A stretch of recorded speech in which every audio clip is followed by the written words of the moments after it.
네, 이렇게 따뜻하게 맞아주셔서 진심으로 감사의 말씀드립니다. 지금 신약 개발에 정말 박차를 가하는 이 중요한 시기에 굉장히 바쁘실 텐데 또 이렇게 과정도 보여주시고 자세하게 설명해 주시겠다고 해서 정말 감사한 마음을 가지고 왔습니다. 우리나라가 사실 백신 개발 역량이 굉장히 떨어지는 나라였음에도 불구하고 아주 오랫동안 제대로 된 투자나 또는 인력 양성이나 또는 성공이든 실패든 그 경험을 축적하는 그것이 정말로 미흡했습니다. 그러다 보니까 이렇게 커다란 팬데믹 상황에서도 속수무책으로 당할 수밖에 없었지 않는가 하는 게 제가 가진 문제의식이었습니다. 그런데 정말 제가 예상보다 했던 것보다 훨씬 더 빨리 먼저 또 다른 방식으로 백신을 개발하시고 그리고 최초로 임상 3상에 들어갔다고 해서 제가 정말 얼마나 기뻤는지 모릅니다.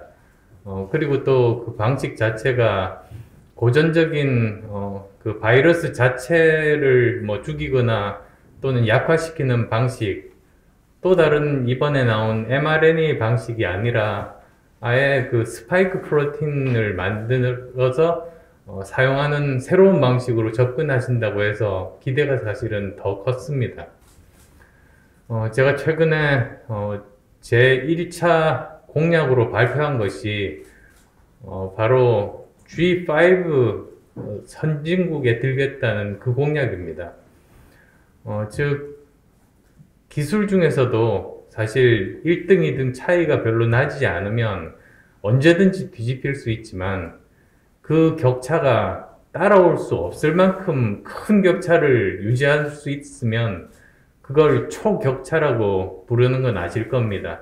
지금 현재 삼성전자의 메모리 반도체가 초기술 격차를 확보해서 그렇게 1위를 계속 유지하고 있는 것처럼 저는 지금이야말로 최소한 5개 분야 이상에서 초격차 과학기술을 확보를 하면 삼성전자급의 글로벌 대기업 5개가 우리가 보유할 수 있게 되고, 그렇게 되면 우리는 세계 5대 경제 강국, 그러니까 미국, 영국, 독일, 프랑스, 그리고 일본과 어깨를 나란히 하는 그런, 아마 그 중에서 한 나라를 밀어내고 G5에 들어갈 수 있다는 그런 생각을 가지고 있습니다.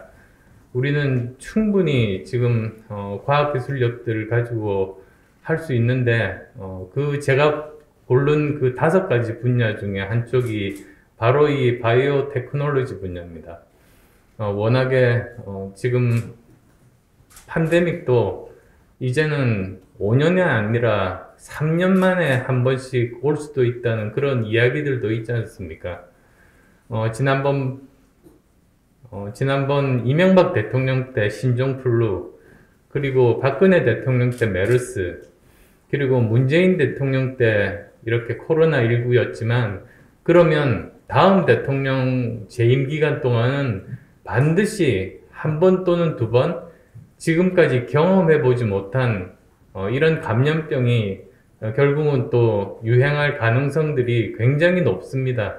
그래서 이럴 때일수록 백신 주권 국가가 되는 것이 우리가 꼭 해야 되는 길이고, 그리고 백신 주권 국가가 되면 G5에 들어갈 수 있는 길은 훨씬 더 빨라진다. 저는 그런 기대와 희망을 가지고 있습니다. 오늘 또 여러 가지 또 더 자세한 말씀 나누고 많이 배우고 가겠습니다. 감사합니다. 사실 지금 코로나19 때문에 많은 분들이 고생하고 계십니다만 이런 감염병은 앞으로 또 올 겁니다. 지난번 이명박 정부 때는 신종플루, 박근혜 정부 때는 메르스, 그리고 지금 문재인 정부 때는 코로나19. 그러면 다음 정부 임기 동안은 최소한 1번에서 2번의 지금까지 보지 못했던 새로운 감염병이 올 수 있습니다. 그래서 가장 중요한 것 중에 하나가 우리가 백신 주권 국가가 되는 겁니다. 그런데 다행히도 바로 이곳에서 가장 먼저 임상 3상의 실험에 들어간 그런 백신을 개발해냈습니다. 그리고 또 그 방식이 지금까지의 방식과는 또 다른 방식의 백신을 만들었다는 점에서도 많은 기대를 가지게 합니다. 제가 제 1호 공약으로 말씀드린 것이 바로 5개 분야의 최첨단 과학기술을 보유하게 되면 5개의 삼성전자급의 글로벌 대기업을 가질 수 있게 되고, 그렇게 되면 우리나라는 세계 5대 경제 강국 안에 들 수 있다는 그러한 비전을 밝혔습니다. 그 중에 한 분야가 바로 이 바이오 사이언스 생명과학 분야입니다. 그래서 이 분야에 대해서 좀 더 많은 관심과 지원, 그리고 또 법적으로 여러 가지 규제가 없는지를 잘 살펴보고 정부에서 이끄는 일이 다음 정부의 가장 중요한 과제 중에 하나라고 생각합니다.